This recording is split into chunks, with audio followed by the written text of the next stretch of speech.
9 ways Netflix's Leila is different from the book. Leila, Netflix's latest Indian offering, takes us into a relatively unsurprising dystopian future. With actors Huma Qureshi, who plays Shalini the mother, and Siddharth Suryanarayan, who plays Bhanu, an Aryavarta servant, in the lead, Leila, on the surface of it, is the story of a mother's search for her daughter in a segregationist world. A world where resources are scarce and walled communities are gospel for any kind of progress. Adapted from Prayag Akbar's eponymous novel, Leila doesn't stray too far from what the novel has to offer. However, with the novel's premise as its starting point, Netflix's Leila slightly deviates from what Prayag Akbar covers in his slightly over 200 pages book. Read on to find out all the ways in which the show differs from the book. First, Leila's kidnapping. In the show, Shalini's daughter Leila gets kidnapped after some goons break into their house. Despite the violence, the incident is downplayed and muted. While the reason for the break-in and the setup is largely the same, the show fails to recreate the impact of the situation. In Prayag Akbar's novel, the goons, or repeaters, break in while Shalini and her husband are hosting a party. The humiliation and helplessness that Shalini experiences while being dragged out of the party is missing in the show. Second, Shalini's escape from Aryavarta. Huma Qureshi's character in the show is quite rebellious. From failing the purity test and being exiled to labor camp to repeatedly trying to escape the regime of Aryavarta, Shalini tries to fight the system in every way possible. However, in the book, Shalini is the exact opposite.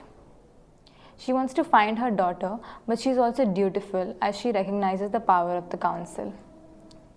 Shalini's sole aim is to make it through the purity camp and get a relatively more dignified job so that she can have access to the towers and continue her search for Leila.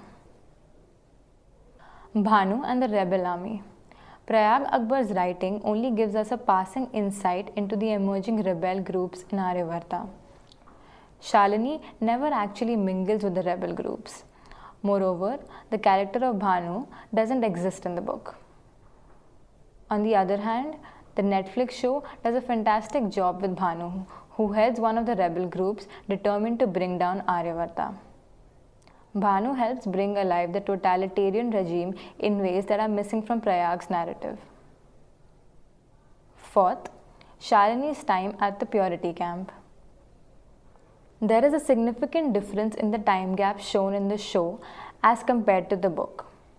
In the former, Huma Qureshi's character only spends a couple of years at the purity camp. In the book, Shalini is there for 16 long years, during which her mental health seems to have drastically collapsed. This difference in timeline also affects Leila's age. In the show, Leila is still a child when Shalini finds her. In the book, however, Leila is supposed to be 19 years old at the time of Shalini's release from the camp. Fifth, symbolism and socio-political undertones. Netflix's Leila is a terrifyingly accurate reflection of India's current socio-political climate. With its usage of Sanskritized Hindi and the name Aryavarta, which has been directly borrowed from ancient Hindu texts, Leila's symbolism can't be ignored. But that's not something Prayag Akbar intended.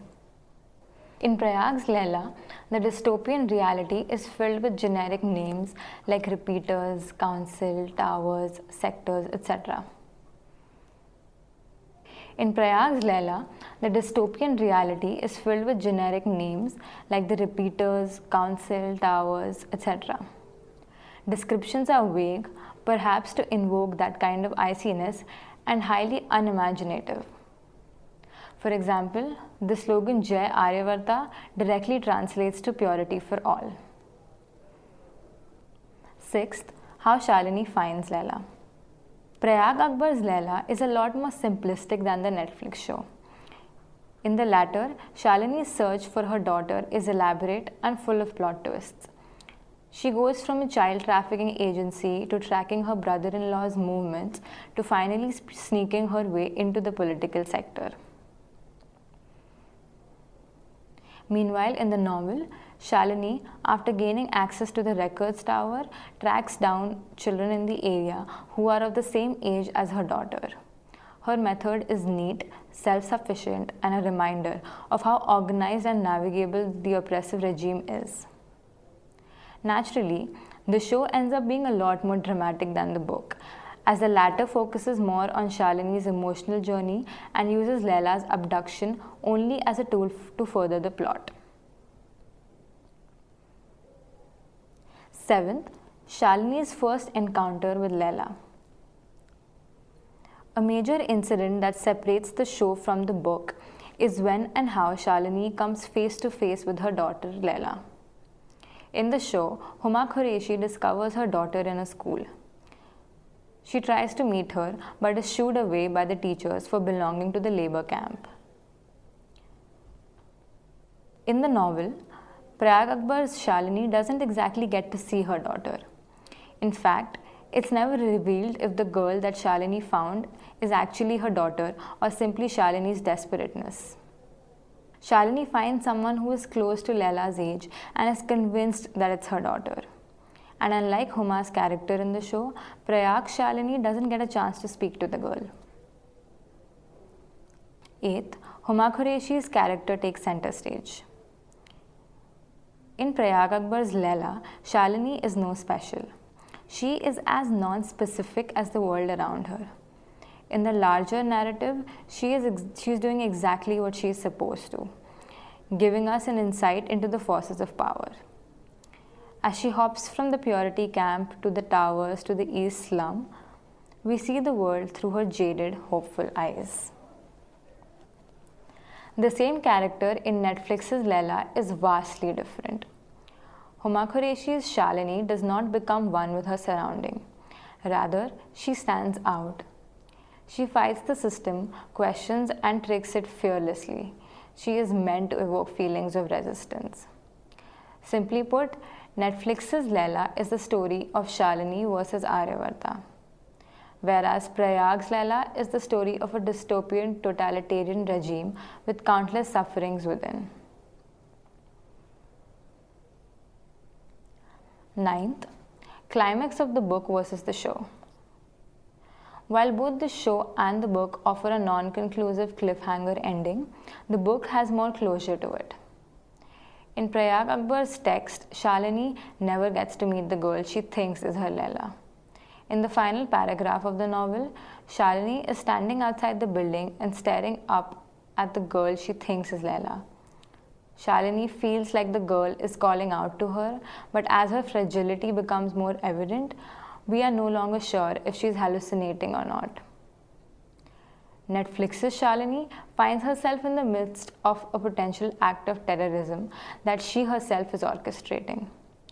As she faces the one and only Joshi ji and is abandoned by her daughter simultaneously, she is struck by a grave dilemma, the answer of which we never find out. However, what unites the two incidents is the sense of helplessness that Shalini takes back from her quest to find her Leila.